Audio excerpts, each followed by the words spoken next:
Selamat datang kembali di pembahasan mendalam kita. Hari ini kita masuk ke bagian akhir buku Scott Berkun, The Myths of Innovation. Tepatnya di epilog, melampaui hype dan sejarah. Ada ide inti di sini yang lumayan nyelekit mungkin ya. Gimana tuh?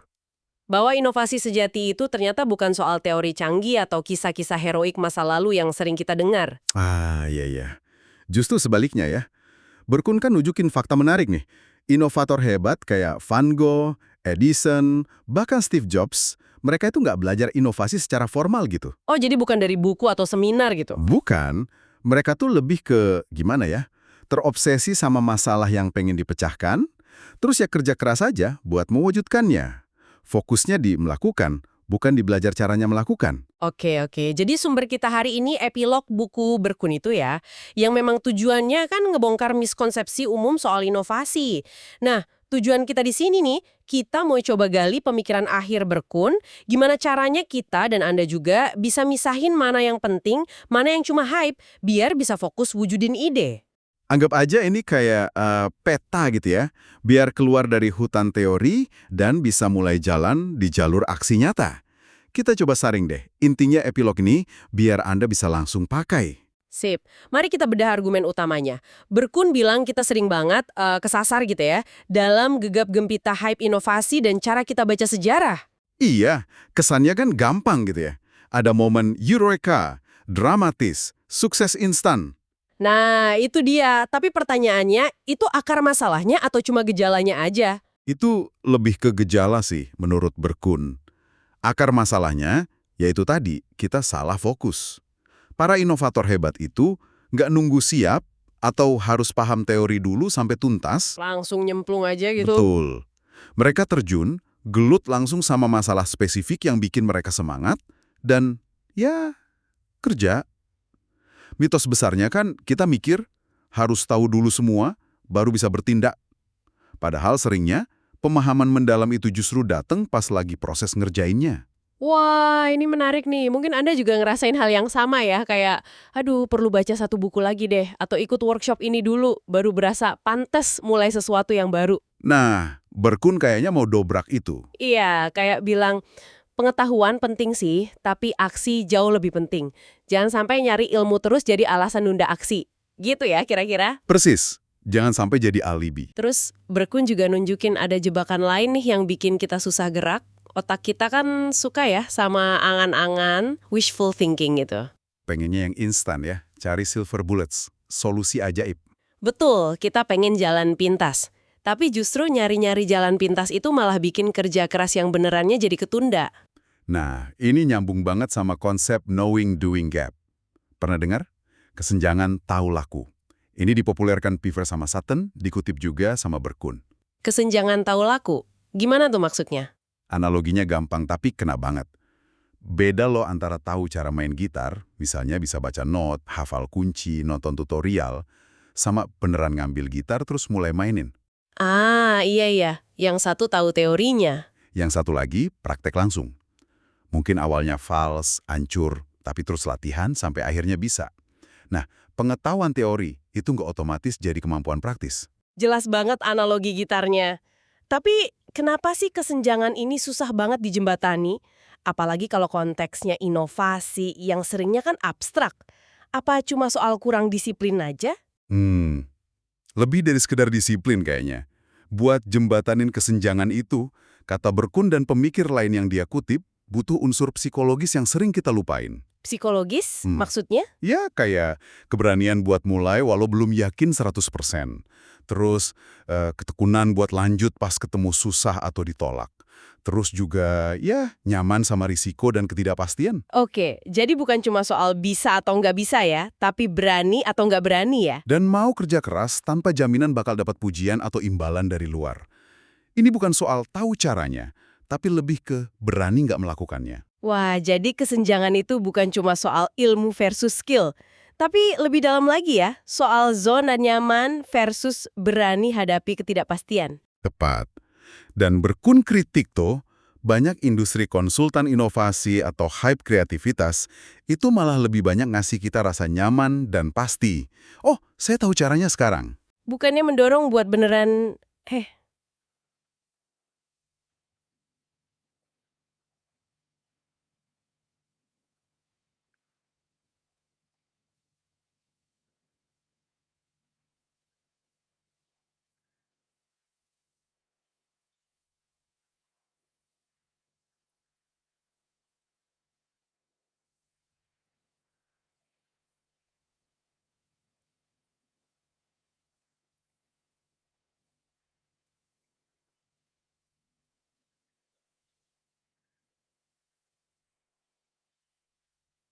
Ya, bukannya mendorong buat ambil langkah berani yang penuh risiko itu. Lebih ngelayanin kebutuhan kita buat merasa tahu. Coba deh Anda renungin bentar. Di mana nih Anda paling ngerasain kesenjangan tahu laku ini? Mungkin di proyek pribadi? Atau jangan-jangan di dinamika tim di kantor? Nah, kalau masalahnya sedasar itu, apa dong solusi yang ditawarin Berkun di epilog ini? Ada metode rahasia gitu? Wah, jauh dari rahasia, solusinya malah kedengeran simpel banget. Tapi ya itu, ngelakuinnya butuh komitmen kuat. Berkun intinya bilang, lakuin aja. Lakukan aja. Sesimpel itu. Iya. Mau jadi kreatif, ya mulai bikin sesuatu. Mau jadi inovatif, mulai bikin sesuatu yang berguna buat orang lain. Mulai aja lakukan sesuatu, sekecil apapun yang nyambung sama tujuan Anda. Lakukan saja, kayak slogan iklan sepatu ya. Tapi gimana ini nyambungnya sama ide lain misalnya soal keahlian? Kan butuh waktu lama tuh, kayak 10.000 jam. Nah, Berkun memang nyinggung konsep 10.000 jam dari Malcolm Gladwell itu. Intinya sama aja kok. Keahlian dan inovasi kan salah satu bentuknya ya itu datang dari numpuknya aksi nyata. Dari jam terbang nyoba, gagal, belajar, nyoba lagi. Jadi bukan dari baca teori aja. Betul. Nasihat berkuntuk pragmatis banget. Kalau Anda belum mulai, ya semua teori canggih di dunia ini nggak bakal banyak guna. Kreativitas itu muncul bukan dari mikir abstrak, tapi dari usaha nyata buat mewujudkan sesuatu yang spesifik. Jadi buku ini, khususnya epilog ini, fungsinya bukan ngasih resep ajaib dong ya, tapi lebih kayak bersihin kabut hype gitu, biar kita bisa lihat jalan yang sebenarnya. Jalan yang intinya ya, mulai jalan. Persis. Tujuannya ngasih pondasi kebenaran, biar energi Anda nggak habis ngejar fatamorgana inovasi yang sering dijanjikan hype. Ini soal ngebebasin Anda dari beban ekspektasi nggak realistis, terus ngasih izin buat mulai bertindak walau dari langkah kecil. Berkun cerita pengalaman menarik nih, waktu dia ngomong di konferensi inovasi gede yang ngadain UC Berkeley sama The Economist. Ironis katanya. Kenapa ironis? Dia ngamatin, kok banyak banget ya diskusi aspek mengetahui, tapi sedikit banget fokus ke aksi nyata atau melakukan. Padahal yang datang tokoh-tokoh hebat loh. Ada Jared Diamond, Robert Reich, Arianna Huffington, Ed Catmull dari Pixar. Wah, kelas berat semua itu. Iya, Berkun bahkan iseng hitung kata inovasi disebut 181 kali cuma di hari pertama. Agak geli juga ya dengarnya. Iya banget. Dan di pidatonya itu, Berkun coba pakai pisau cukur Occam, prinsip kalau penjelasan paling simpel tuh seringnya yang paling pas. Ada beberapa poin kunci yang dia sampaikan, dirangkum juga di epilog. Pertama, inovasi itu konsepnya sederhana. Punya ide baru, terus wujudkan. Tapi prakteknya, susah banget. Oke, simple di konsep, rumit pas dijalanin. Kontras yang penting tuh. Apalagi poemnya. Kedua, nah ini mungkin yang paling nusuk.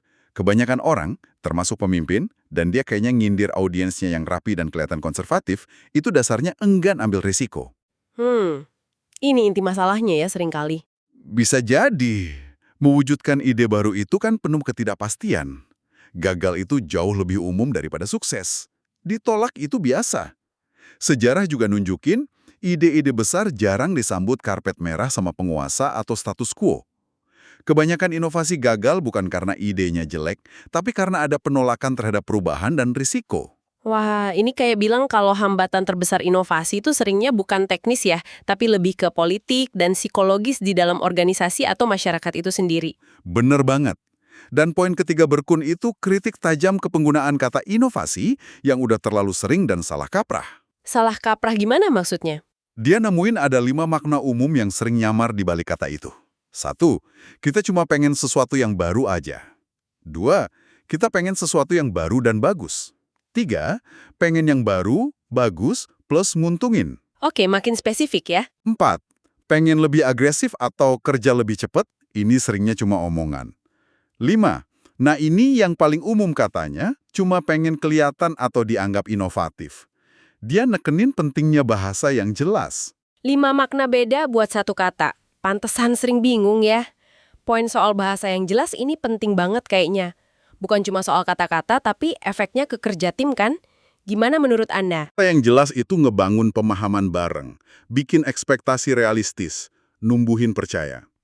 Kalau nggak jelas apa sih inovasi yang dimaksud di konteks ini, ya tim atau organisasi susah fokus, susah nyatuin energi. Jadi ambigu itu bahaya ya? Iya, Ambigu itu sering jadi tempat ngumpet buat ngehindarin komitmen dan risiko nyata yang dibutuhin inovasi sejati. Kayak yang disindir Berkun ke para pemimpin di konferensi itu. Menariknya, Berkun juga nyatet kalau dia nggak sendirian loh yang punya pandangan lebih membumi gini di konferensi itu. Dia nyebut Amy Edmondson dari Harvard.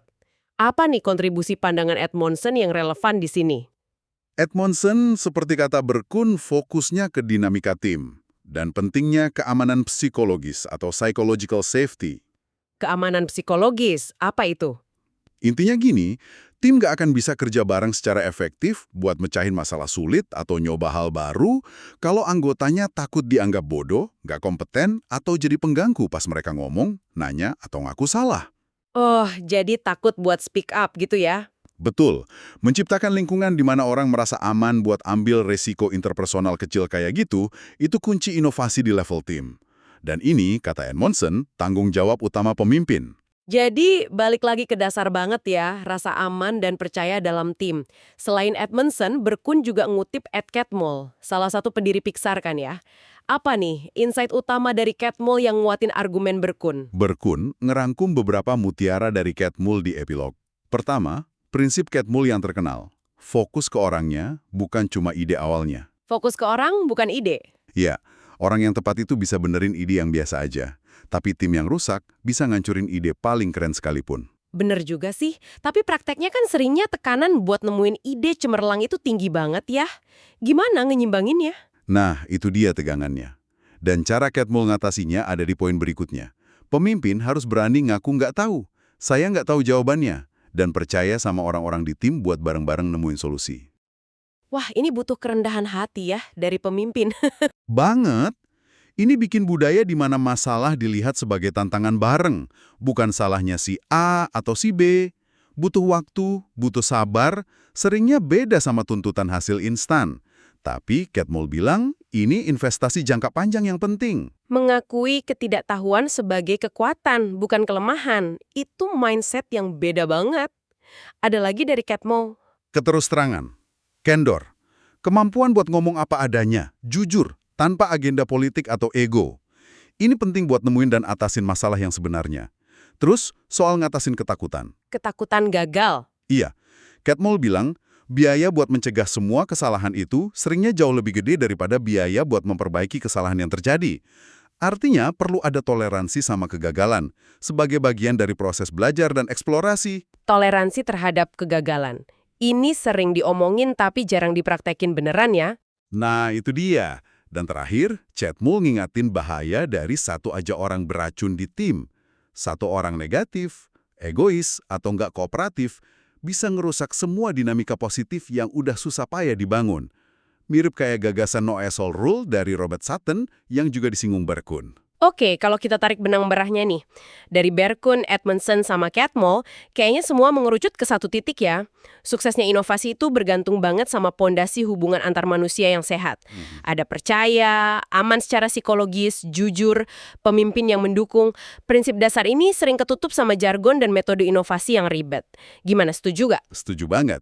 Kayak kita ngupas lapisan hype gitu ya, terus nemu intinya. Inovasi itu kerja bareng manusia.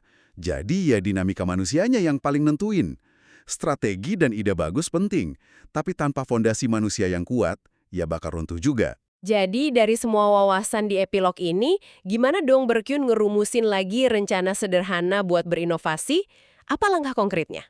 Dari epilog kayaknya ada 3 langkah inti. Mm-mm. Pertama, dan ini yang paling dia tekanin, pilih satu proyek atau masalah yang Anda peduliin. Terus mulai lakukan sesuatu buat ngatasinnya. Mulai aja pokoknya ya. Iya, belajar sambil jalan. Nggak usah nunggu sempurna. Mulai dari yang kecil boleh, mungkin di luar pekerjaan utama Anda, tujuannya buat ngebangun otot aksi, biar biasa sama rasa nggak nyaman pas mulai, dan ngerasain kemajuan nyata, sekecil apapun itu. Oke, langkah pertama pilih sesuatu, mulai kerjakan. Langkah kedua kayaknya nyambung ke lingkungan ya. Betul. Langkah kedua, ini dari Edmondson dan Catmull. Ciptain atau cari lingkungan yang aman secara psikologis, kurangin rasa takut, buat diri sendiri atau buat orang lain kalau kerja bareng tim. Lingkungan ini penting biar ada ruang buat nyoba, eksperimen, bikin salah, dan belajar dari kesalahan itu tanpa dihukum. Aman buat gagal dan belajar. Oke, terus langkah ketiga, kalau ini melibatkan orang lain. Nah, ketiga, kalau kerja bareng orang lain, kepemimpinan yang ngebangun kepercayaan itu mutlak.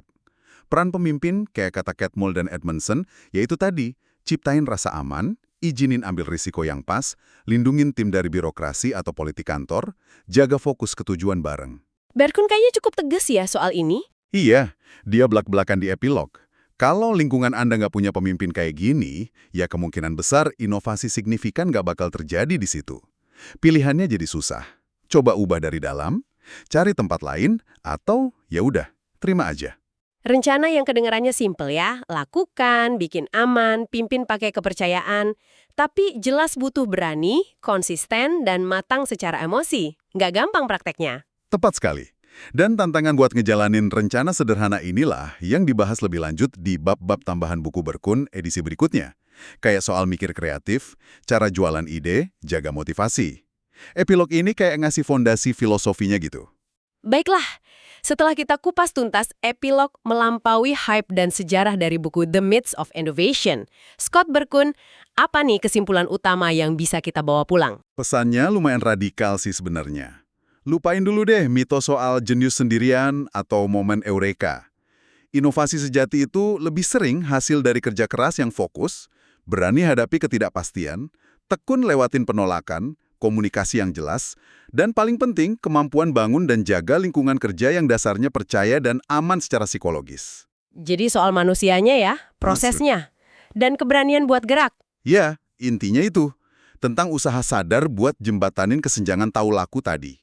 Berhenti ngumpulin ilmu soal inovasi dan mulai ngalamin lewat aksi nyata, sekecil apapun. Dan ternyata bagian melakukan ini lebih banyak soal psikologis dan sosial berani, tekun, percaya, daripada soal teknis atau ide awal ya. Persis. Nah, sebagai penutup nih, kami mau ninggalin pertanyaan buat Anda renungin.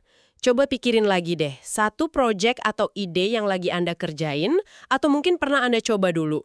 Menurut Anda, apa sih hambatan terbesarnya? Apa beneran karena kurang ide brilian? Atau jangan-jangan lebih karena ada jarak antara tahu langkah apa yang mestinya diambil sama keberanian buat beneran ngambil langkah pertama itu, dengan semua resikonya. Atau pertanyaan lain buat direnungkan. Gimana Anda bisa mulai nerapin rencana sederhana, pilih satu hal kecil yang penting buat Anda, terus mulai kerjain. Mungkin bahkan hari ini. Apa satu langkah paling kecil dan konkret yang bisa Anda ambil sekarang juga buat mulai jembatani kesenjangan tahu laku itu?